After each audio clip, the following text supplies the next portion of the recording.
ಜನರಿಗೆ ಬಿರು ಬೇಸಿಗೆಯಲ್ಲಿ ನೀರು ನೀಡಬೇಕು ಅನ್ನೋ ಉದ್ದೇಶಕ್ಕೆ ಈ ಭಾಗದಲ್ಲಿ ಅಂತ ಹೇಳಿದ್ರೆ ಸಿದ್ದಾಪುರ ಭಾಗದಲ್ಲಿ ಬಹುಗ್ರಾಮ ಕುಡಿಯುವ ನೀರಿನ ಯೋಜನೆಯನ್ನು ಪ್ರಾರಂಭ ಮಾಡಲಾಗಿತ್ತು.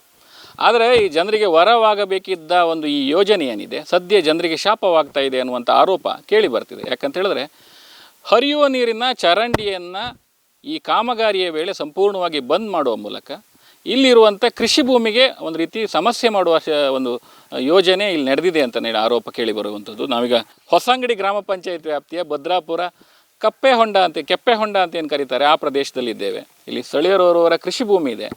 ಪ್ರತಿ ವರ್ಷವೂ ಮಳೆಗಾಲದಲ್ಲಿ ಹೇಗೆ ಅಂತ ಹೇಳಿದ್ರೆ ಮೇಲಿನಿಂದ ಹರಿಯುವಂಥ ನೀರು ಅನ್ನುವಂಥದ್ದು ಚರಂಡಿ ಇದ್ದರೂ ಕೂಡ ಅದು ಸ್ವಲ್ಪ ಪ್ರಮಾಣದಲ್ಲಿ ಇಲ್ಲಿ ನೀರು ಅಂದರೆ ತಗ್ಗಿನ ಪ್ರದೇಶದಲ್ಲಿ ಇರುವಂಥ ಕೃಷಿ ಭೂಮಿ ಆಗಿರುವ ಹಿನ್ನೆಲೆಯಲ್ಲಿ ನೀರು ತುಂಬಿಕೊಂಡು ಒಂದು ವಾರಗಳ 15 ದಿನಗಳ ಕಾಲ ಒಂದು ರೀತಿ ಕೃಷಿ ಭೂಮಿ ಅಂಥದ್ದು ಕೊಳೆಯುವ ರೀತಿಯಲ್ಲಿ ಸೃಷ್ಟಿಯಾಗುವಂಥ ಒಂದು ಪರಿಸ್ಥಿತಿ ಇತ್ತು. ಈಗ ಏನಾಗಿದೆ ಅಂತ ಹೇಳಿದ್ರೆ ಬಹುಗ್ರಾಮ ಕುಡಿಯುವ ನೀರಿನ ಯೋಜನೆಯ ಹೆಸರಿನಲ್ಲಿ ಕಾಮಗಾರಿ ಮಾಡಿ ಪೈಪ್ಲೈನ್ ಹಾಕಿ ತೆರಳಿದವರು ಏನು ಮಾಡಿದ್ದಾರೆ, ಸ್ವಾಭಾವಿಕವಾಗಿ ಮತ್ತು ನೈಸರ್ಗಿಕವಾಗಿ ಏನು ಮೊದಲು ಹರಿವು ಏನು ಹೋಗ್ತಿತ್ತು, ಚರಂಡಿ ರೀತಿಯಲ್ಲಿ ನೀರು ಹರಿತಿತ್ತು, ಹರಿಯುವಿಕೆಗೆ ಒಂದು ತಡೆಯನ್ನು ಮಾಡಿರ್ತಾರೆ ಅಂತ ಹೇಳಿದ್ರೆ ಮಣ್ಣನ್ನು ಹಾಕಿದ್ರ ಹಿನ್ನೆಲೆಯಲ್ಲಿ ಸಂಪೂರ್ಣವಾಗಿ ಚರಂಡಿ ಅನ್ನುವಂಥದ್ದು ಮುಚ್ಚಿ ಹೋಗಿದೆ. ಅದರಿಂದ ಏನಾಗಿದೆ ಅಂತ ಹೇಳಿದ್ರೆ ಈ ಬರುವ ಮಳೆಗಾಲದಲ್ಲಿ ಈಗ ಮುಂದೆ ಜೂನ್ನಲ್ಲಿ ಪ್ರಾರಂಭದಲ್ಲಿ ಏನು ಮುಂಗಾರು ಅಬ್ಬರದಲ್ಲಿ ಬೀಸ್ತದೆ ಆ ಸಂದರ್ಭದಲ್ಲಿ ಏನಾಗ್ತದೆ ಅಂದರೆ ಪಶ್ಚಿಮ ಘಟ್ಟದ ತಪ್ಪಲಿನಲ್ಲಿ ಇರುವಂಥ ಹಿನ್ನೆಲೆಯಲ್ಲಿ ಹೊಸಂಗಡಿ ಪ್ರದೇಶ ಬಹುತೇಕ ಇಲ್ಲಿ ಮಳೆಯ ಪ್ರಮಾಣ ಹೆಚ್ಚಿರ್ತದೆ ಮತ್ತು ನೀರಿನ ರಭಸು ಹೆಚ್ಚು ಅಂತ ಹೇಳ್ಬೋದು. ಆ ನೀರು ಅನ್ನುವಂಥದ್ದು ಸಂಪೂರ್ಣವಾಗಿ ಕೃಷಿ ಭೂಮಿಯನ್ನು ನುಗ್ಗುವಂಥ ಪರಿಸ್ಥಿತಿ ಇಲ್ಲಿ ಎದುರಾಗಿರುವಂಥದ್ದು. ಈ ಬಗ್ಗೆ ಸ್ಥಳೀಯ ಪಂಚಾಯತ್ಗೂ ಅನೇಕ ಬಾರಿ ಇಲ್ಲಿನ ಸ್ಥಳೀಯರು ಮಾಹಿತಿಯನ್ನು ನೀಡಿರ್ತಾರೆ. ಕೃಷಿಕರು ಸಮಸ್ಯೆ ಆಗ್ತಿದೆ, ಇದ್ರ ಬಗ್ಗೆ ಗಮನ ಹರಿಸಬೇಕು ಅಂತ ಕೇಳ್ಕೊಂಡಿದ್ದಾರೆ. ಆದರೆ ಇದುವರೆಗೆ ಯಾವುದೇ ಒಂದು ಅವರ ಕೂಗಿಗೆ ಧ್ವನಿ ನೀಡುವಂಥ ಕೆಲಸ ಅಧಿಕಾರಿಗಳು ಮಾಡ್ತಿಲ್ಲ ಅಂತ ಆರೋಪ ಕೇಳಿ ಬರ್ತದೆ. ಈ ನಿಟ್ಟಿನಲ್ಲಿ ನಮ್ಮ ಜೊತೆ ಮಾತಾಡಲಿಕ್ಕೆ ಸ್ಥಳೀಯ ಹೋರಾಟಗಾರರು ಸಾಮಾಜಿಕ ಕಾರ್ಯಕರ್ತರಾಗಿರುವಂಥ ಆನಂದ್ ಅವರು ಇದ್ದಾರೆ. ಅವ್ರ ಹತ್ರ ಕೇಳೋಣ. ಸರ್ ಯಾಕೆ ಅಧಿಕಾರಿಗಳು ಯಾಕೆ ಇಷ್ಟು ದಿವ್ಯ ನಿರ್ಲಕ್ಷ್ಯ ಅಂತ?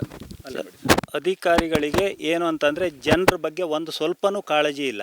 ಈಗ ಈ ಪಂಚಾಯತ್ ಅಭಿವೃದ್ಧಿ ಅಧಿಕಾರಿ ಶ್ವೇತಲತಾ ಅವರಿಗೆ ನಾನು ಫೋನ್ ಮಾಡಿ ಒಮ್ಮೆ ಬನ್ನಿ ಇಲ್ಲಿ ಏನಂತ ವಿಷಯ ಹೇಳಿ ಒಂದು ಸ್ವಲ್ಪ ಚರ್ಚೆ ಮಾಡಿ ಅಂತ ಹೇಳಿದರೂ ಕೂಡ ಇಲ್ಲ, ನನಗೆ ಹಾಲಾಡಿಗೆ ಅರ್ಜೆಂಟ್ ಕೆಲಸ ಇದೆ, ನಾನು ಹೋಗ್ತೀನಿ ಅಂತ ಉಡಾಪೆಯಿಂದ ಎದ್ಕೊಂಡು ಹೋಗಿದ್ದಾರೆ. ಆದ್ದರಿಂದ ಅಧಿಕಾರಿಗಳಿಗೆ ಇಲ್ಲಿ ಜನರ ಮೇಲೆ ಸ್ವಲ್ಪನೂ ಕಾಳಜಿ ಇಲ್ಲ. ಈ ನೀರು ಈಗ KPCಯಿಂದ ಬಂದಂಥ ನೀರು ದೊಡ್ಡ ಹೊಳೆ ರೀತಿಯಲ್ಲಿ ಇಲ್ಲಿ ಬಂದು ಈಗ ಇವ್ರ ಕೃಷಿ ಭೂಮಿ ಎಲ್ಲ ಹಾಳಾಗ್ತಾ ಇದೆ. ಕೃಷಿ ಭೂಮಿ ಹಾಳಾಗೋದ್ರಿಂದ ಯಾಕೆ ಹೇಳಿದ್ರೆ ಕಳೆದ ವರ್ಷ ಯಾವುದೇ ಇಲ್ಲದೇ ಇದ್ದರೂ ಕೂಡ ಹರಿಯುವ ನೀರಿನಿಂದ ಕೃಷಿ ಭೂಮಿ ಮುಚ್ಚಿ ಹೋಗಿದೆ ವಾರಗಟ್ಟಲೆ. ಈಗ ಈ ಚರಂಡಿ ಮುಚ್ಚಿದ್ರಿಂದ ಏನಾಗಿದೆ ಅಂತಂದರೆ ಇವರಿಗೀಗ ಬರುವ ವರ್ಷ ಕೃಷಿ ಎಂಬುದು ಅಡಕೆ ಮತ್ತೊಂದು ಎಲ್ಲ ಪ್ರವೃತ್ತಿ ಹಾಳಾಗೇ ಹೋಗುತ್ತೆ ಅಂತ ನಾನೀಗ ಹೇಳ್ತಾ ಇದ್ದೀನಿ. ಈಗ ಮೊದಲು ಹೇಗೆ ವ್ಯವಸ್ಥೆ ಇತ್ತು ಅಂದರೆ ಈ JJM ಏನಂದರೆ ಬಹುಗ್ರಾಮ ಕುಡಿಯೋ ನೀರಿನ ಯೋಜನೆ ಪ್ರಾರಂಭ ಆಗುವ ಮೊದಲೇ ನೀರು ಹರಿದು ಹೋಗ್ತಿತ್ತು ಅಥವಾ ಏನಾದ್ರು ಸಮಸ್ಯೆ ಇತ್ತು ಅಂತ? ಆಗ ಮೊದಲು ಇಲ್ಲೊಂದು ಚರಂಡಿ ಇತ್ತು, ಈ ರೈಟ್ ಸೈಡಲ್ಲಿ ಚರಂಡಿ ಇದ್ದು ಏನಾಗಿದೆ ಮುಂದೊಂದು ತೋಡಿದೆ. ಆ ತೋಡಿಗೆ ನೀರು ಹಾರೋದ್ರಿಂದ ತೋಡಿಂದ ಹರಿದು ಹೋಗ್ತಿತ್ತು. ಈಗ ಏನಾಗಿದೆ ಅಂದರೆ ಆ ಚರಂಡಿಯನ್ನು ಮುಚ್ಚಿದ್ರಿಂದ ಇವರು ಮನೆಯ ಪಕ್ಕದಲ್ಲೇ ನೀರು ಹೋಗಿ ಮನೆಗೂ ಅದರಿಂದ ತೊಂದರೆ ಆಗ್ತಾ ಇದೆ. ಮತ್ತು ಎರಡನೇದಾಗಿ ಕೃಷಿ ಭೂಮಿ ಹಾಳಾಗ್ತಾ ಇದೆ, ಸಂಪೂರ್ಣವಾಗಿ ಹಾಳಾಗ್ತದೆ. ಏನು ಕೃಷಿ ಮಾಡಿದ್ರಿ? ಪ್ರತಿ ವರ್ಷ ಸಮಸ್ಯೆ ಆಗ್ತದೆ ಅಂತ ಕೇಳ್ಪಟ್ಟೆ. ಅಡಿಕೆ ಕೃಷಿ ಮಾಡಿದೆ. ಮೊದಲು ನೀರು ಸರಾಗವಾಗಿ ಅಲ್ಲಿ ಮಾಮೂಲಿ ಬರೋದು ಅದು ಹೋಗ್ತಾ ಇತ್ತು. ಈಗ ಏನಾಗಿದೆ ಅಂದರೆ KPC ಗ್ರೌಂಡಿಂದ ಹಿಡಿದು 2 ಸೈಡಿಂದ ಚರಂಡಿ ನೀರು ನಮ್ಮ ಮನೆ ಹತ್ರ ಎದುರು ಬಂದು ನಮ್ಮ ತೋಟದ ಒಳಗೆ ಹೀಗೆ ನುಗ್ತದೆ. ಈಗ ಅದನ್ನು ಚರಂಡಿ ಮಾಡಿ ಕೊಟ್ಟಿದ್ದರೆ ಸೀದಾ ತೋಡಿಗೆ ಹೋಗ್ತದೆ, ಅದು ಡೈರೆಕ್ಟ್ ಇತ್ತು. ಈಗ ನಾವು ನೋಡಿದ ಹಾಗೆ ಪೈಪ್ ಕೂಡ ತಂದಿಟ್ಟಿದ್ದೀವಿ. ನಾವು ಅವರು ಹೇಳಿ JJMನವ್ರು ಹೇಳಿ ಪೈಪ್ ತಂದು ಹಾಕಿ ಕೊಡ್ತೇನೆ ಅಂತ ಹೇಳಿದ್ದಾರೆ. ಅದಕ್ಕೆ PDOಗೆ ಲೆಟರ್ ಕೊಟ್ಟಿದ್ದೇನೆ. ಅವರು ಬಂದು 2 ಸಲ ನೋಡಿ ಹೋದ್ರು. ಆದರೆ ಇನ್ನು ಪೈಪ್ ಹಾಕೋ ವ್ಯವಸ್ಥೆ ಮಾಡಲಿಲ್ಲ. ಪೈಪ್ ಅಲ್ಲೇ ಇದೆ, 4 ಪೈಪ್ ಅಲ್ಲೇ ಇದೆ. ಒಟ್ಟಾರೆಯಾಗಿ ನೋಡ್ತಾ ಹೋದರೆ ಜನರಿಗೆ ವರವಾಗಬೇಕಿದ್ದ ಯೋಜನೆ ಇದು. ಖಾಸಗಿಯವರು ಅಂತ ಹೇಳಿದ್ರೆ ಸ್ಥಳೀಯರೇ ಏನು ಸಮಸ್ಯೆ ಆಗ್ತಿದೆ ಅಂತ ಅರಿವು ಬಂದ ಕೂಡಲೇ ಗ್ರಾಮ ಪಂಚಾಯತಿಗೆ ಬೇಡಿಕೆಯನ್ನು ಇಡುವ ಬದಲಿಗೆ ಅವರೇ ಸ್ವತಃ ಪೈಪನ್ನು ತಂದು ನಮಗೊಂದು ನೀರು ಹರಿಲಿಕ್ಕೆ ಒಂದು ಸರಾಗ ವ್ಯವಸ್ಥೆ ಕೊಡಿ ಅನ್ನೋ ನಿಟ್ಟಿನಲ್ಲಿ ಪೈಪ್ ಕೂಡ ತಂದಿಟ್ಟಿದ್ರು. ಅದಕ್ಕೆ ಕಾಮಗಾರಿ ನಡೆಸ್ತಿದ್ದವರು ಒಪ್ಪಿದ್ರು ಕೂಡ. ಆದರೆ ಇದುವರೆಗೆ ಆ ನಿಟ್ಟಿನಲ್ಲಿ ಯಾವುದೇ ಕಾಮಗಾರಿ ಆಗಲಿಲ್ಲ.